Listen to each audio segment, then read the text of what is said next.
Hi, guys. This is Christine. I am with Dogs for Life Training and Wellness. And today I want to just spend a little time with you, talk to you about a holistic approach to fear for dogs and recovery. And so, one of the things that I find interesting as a dog owner is we frequently get phone calls about dogs that have fear. And people generally immediately begin to think that fear issues are based upon obedience. And so, before we get started, let me just kind of tell you a little story about an experience that I had with one of my dogs some 20 some odd years ago. And this is before I was a dog trainer. And I was much like many of you who might be looking at this video or watching today, wondering about how to approach some how do you get your dog to recover from fear? And so um, I had a dog that I used to compete with. And so he was just a phenomenal dog across the board. He was very stable, very well balanced. He was a great partner. We did obedience training, we did tracking, we did fly ball. And so we did a lot of activities together. So I certainly was not a novice at the time about dogs and dog training because I had been competing for a couple of years with him. And so what happened was during a competition, there is an exercise, and he was already working on his third title. So he was very knowledgeable about basic commands: calm, sit, down, stay. Those were things that we had been working with. And like I said, here we were working on our third title in obedience. And so the exercise itself was to put your dog into a down stay in the center of the ring, and then you leave the room for 3 minutes. While your dog is on a down state in the center of the ring, the judge, another handler, and their dog are walking a healing pattern around your dog, and your dog needs to remain in that place. And so during the exercise, while I was not I did not visually see what happened. However, the dog that was in the ring working with the handler and the judge decided to attack my dog while he was in that downstay. And so by the time I got back into the ring, there was a lot of chaos going on. Obviously, my dog was pretty much an emotional wreck from that experience. And so I had hoped at that moment in time that it would just simply kind of blow over. However, it didn't. It completely and totally changed my dog's temperament and his personality. We could not do any of the things that we've done before. We couldn't go to fly ball. We couldn't do tracking. We couldn't do any more obedience shows, things of that nature, because he became extremely dog aggressive. And he was not a very large dog. He was kind of the size of a border collie. So he was maybe about a 40-pound dog. And he became, and his attitude changed, which was kill or be killed. And so that is how he approached anything in his environment. When he seen a dog, and it didn't matter if the dog was close or far or whatever, his reaction became extremely aggressive. And so, like many of you who might be seeking solutions and how do I deal with this? So, I had a lot of friends that were in obviously in dogs and dog training, and we're pretty heavily, people who are in competition are pretty heavily saturated. And so I was recommended by several people to utilize a company that trained police dogs. And so they had a reputation for working with aggressive dogs. And so I began training and with them. And so what I learned and what built my philosophies in working with fear dogs was the experience that I had with my dog and working with a premier dog training facility for aggression issues. And so it was aggression slash fear, because that's really what it was based out of. And so their approach was to continually correct my dog for failing an obedience response. And so when you think about it, fear is actually an emotion and it really has nothing to do with obedience. My dog knew how to do sits, he knew how to do downs, he knew how to do stays. Obedience was not the issue. My dog was struggling with an emotional response. And so there was an emotional response to an external stimulant, which was dogs in the area, which created an internal flow. And so what generally happens is when your dogs go into like a fear response, it's what we call flight or fight, and or in some cases we call it freeze, depending on how the dog is reacting. But basically, this is an emotional response to an external stimulant that creates the brain to release hormones like adrenaline, cortisol. It affects the adrenal gland. And so what ends up happening is these chemicals that are released in the body through the nervous system create behaviors that we see.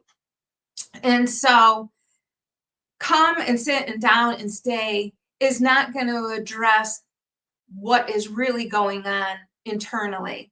It has nothing to do with that. So when I was working with them and they were telling me to correct my dog for not sitting, for not coming, for not doing it down and stuff, and it was like a correction after correction, and my dog literally rolled over on his back and just peed on himself. And so it was at that moment in time I realized that this was not training. It was not going to help my dog.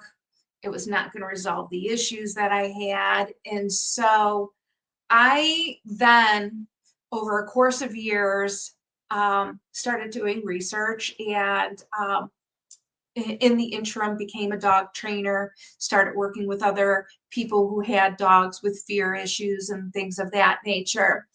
And so I grew up in a home, and my mother was very holistic.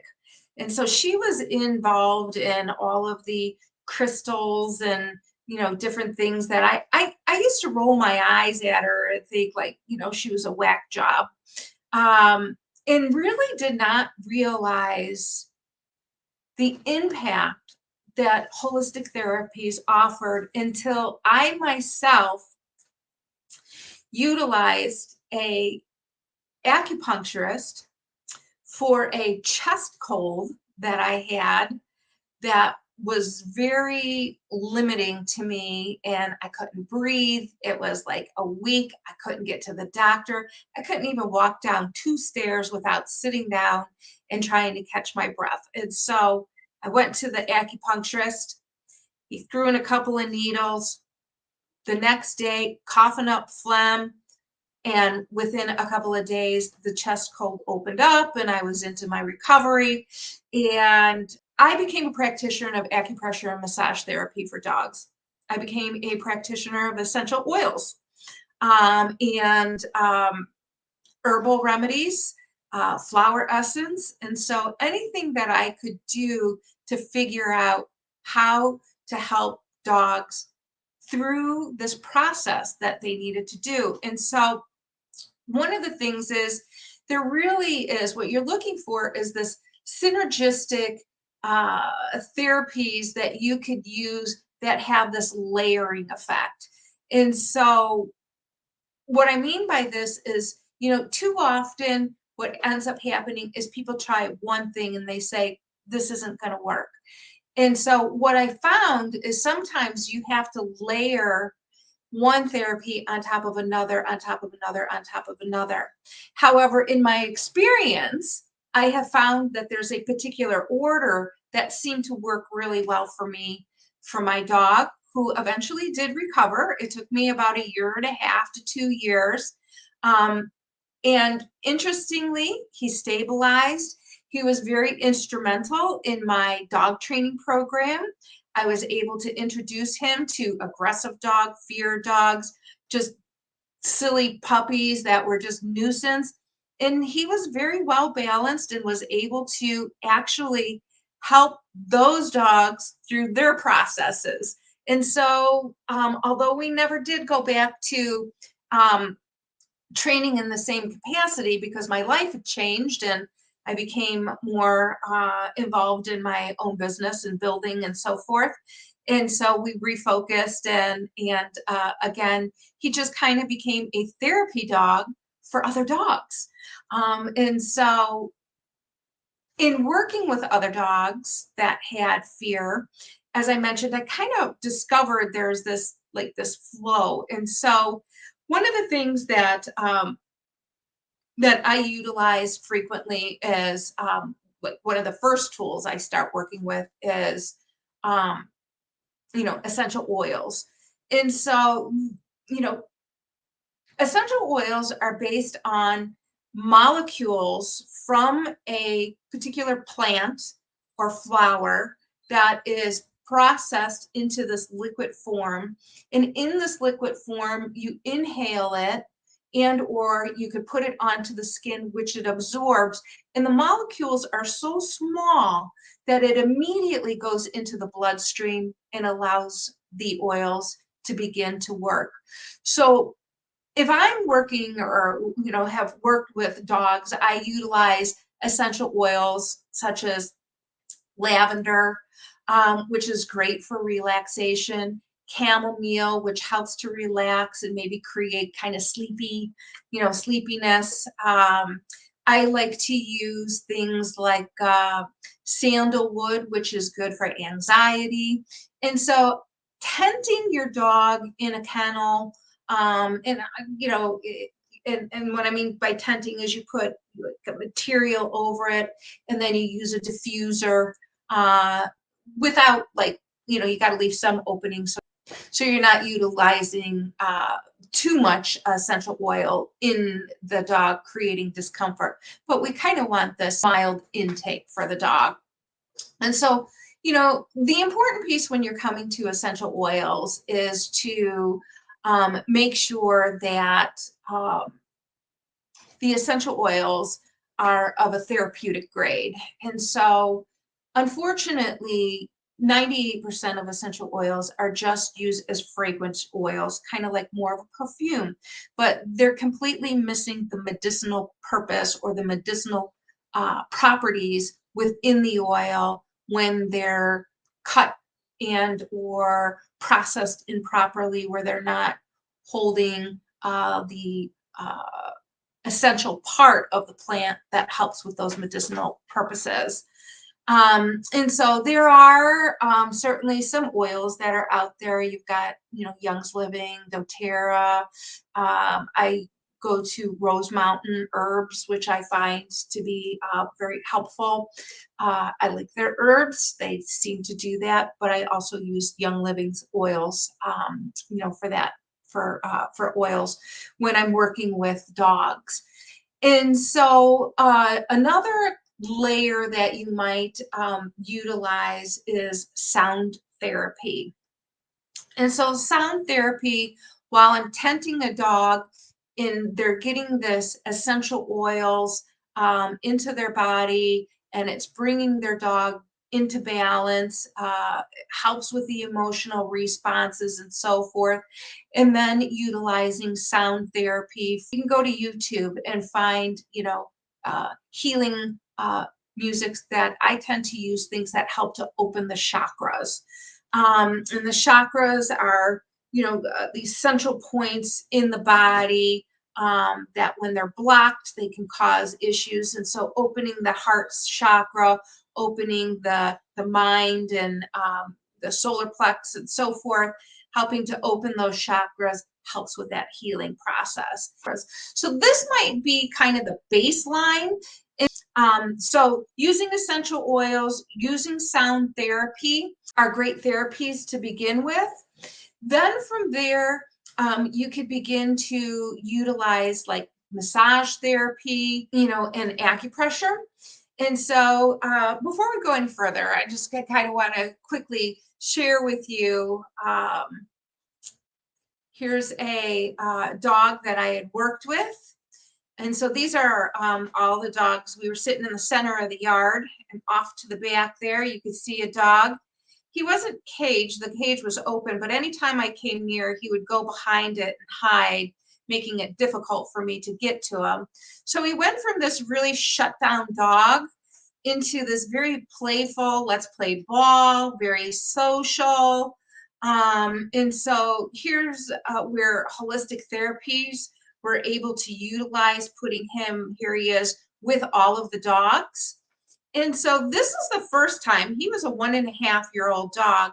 This was the first time that he literally just kind of had a moment in which he could be at peace. It was a very moving experience for me. Actually, I remember the moment very well. I remember having a few tears over it because in working with him, you could really see like where he was. And again, he was very shut down. He was terrified.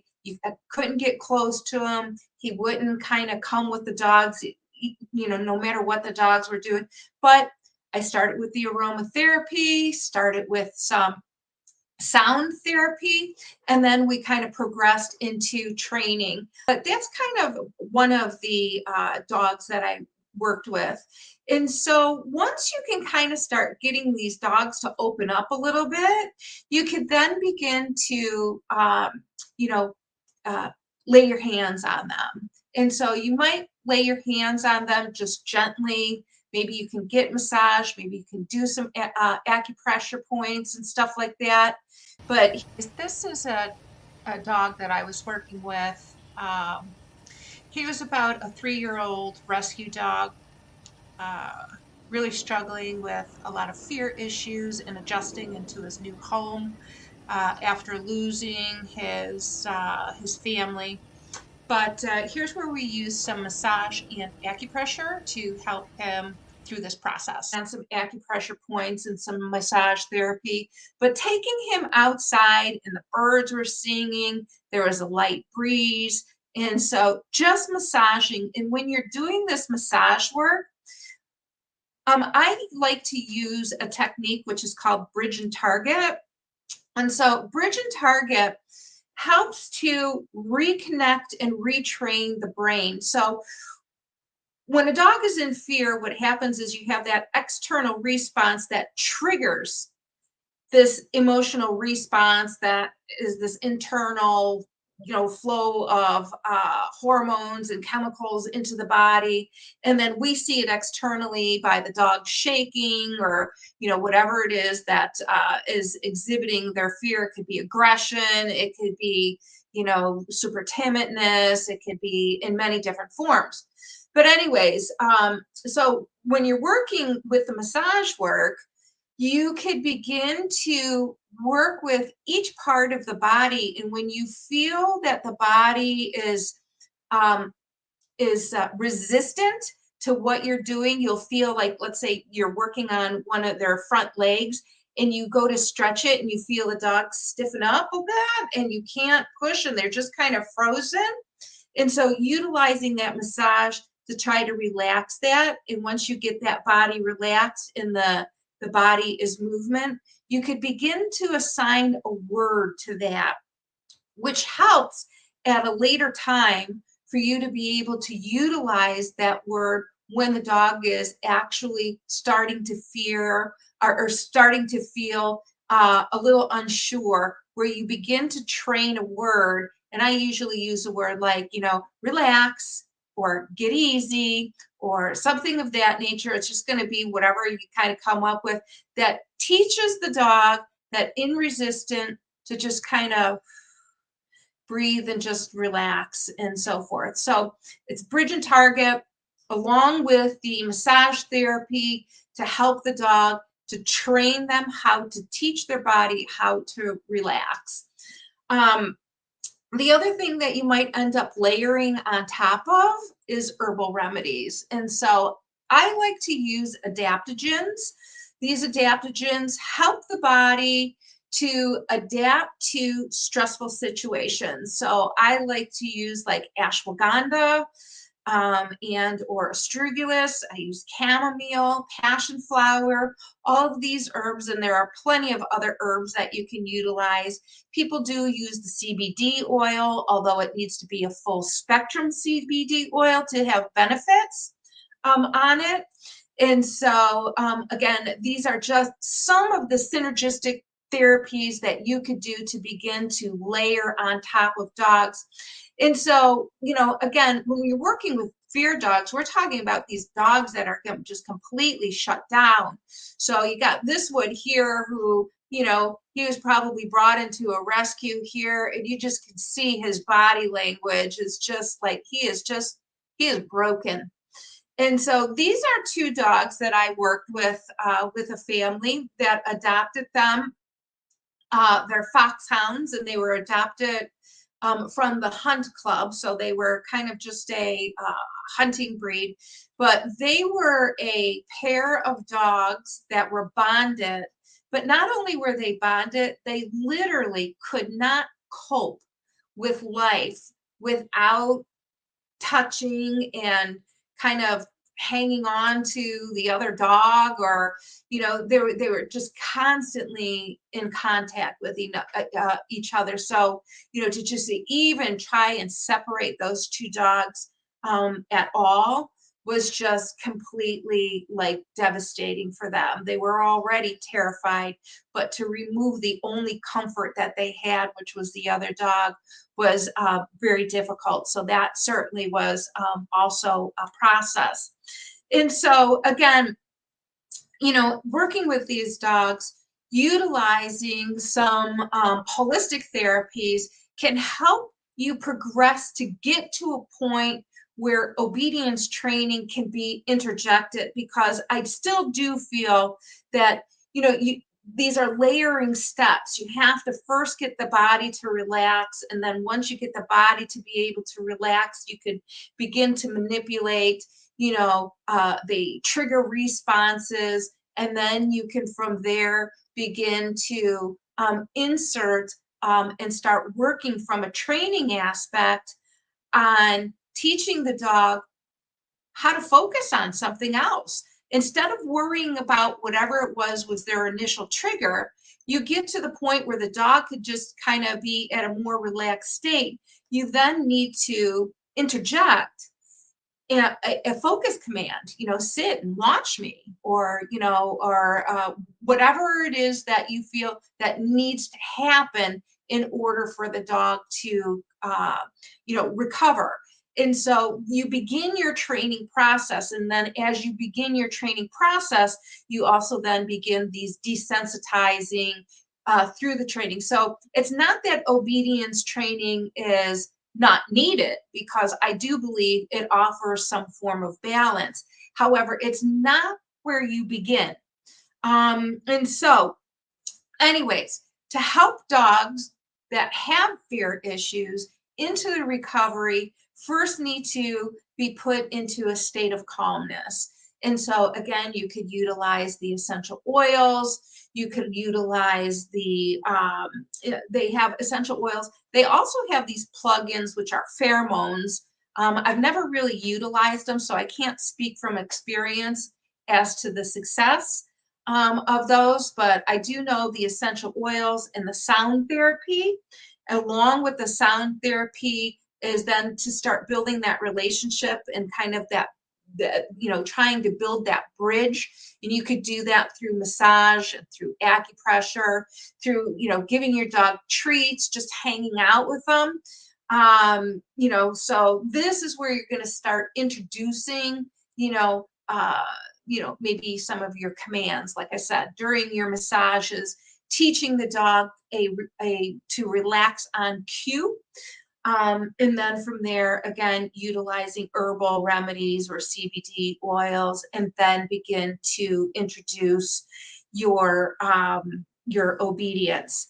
So, anyways, I just kind of wanted to share with you, kind of my philosophies and my experience again with my own dog and how that turned out. And that was a pivotal point for me because it was at that moment, as I mentioned, that I was like, you can't address this in this fashion. You can't beat a dog down for being fearful.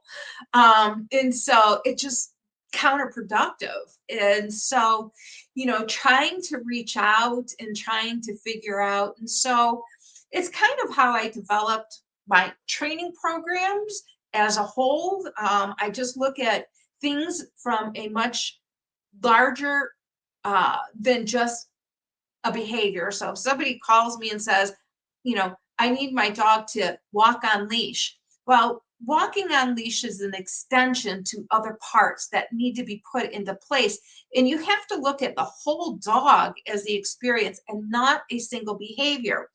And so, anyways, if you are struggling with a dog that has fear, that maybe we've given you a couple of tips that you can go and kind of either experience. Certainly you could reach out to us at dogsforlife.com, and you can send us a little,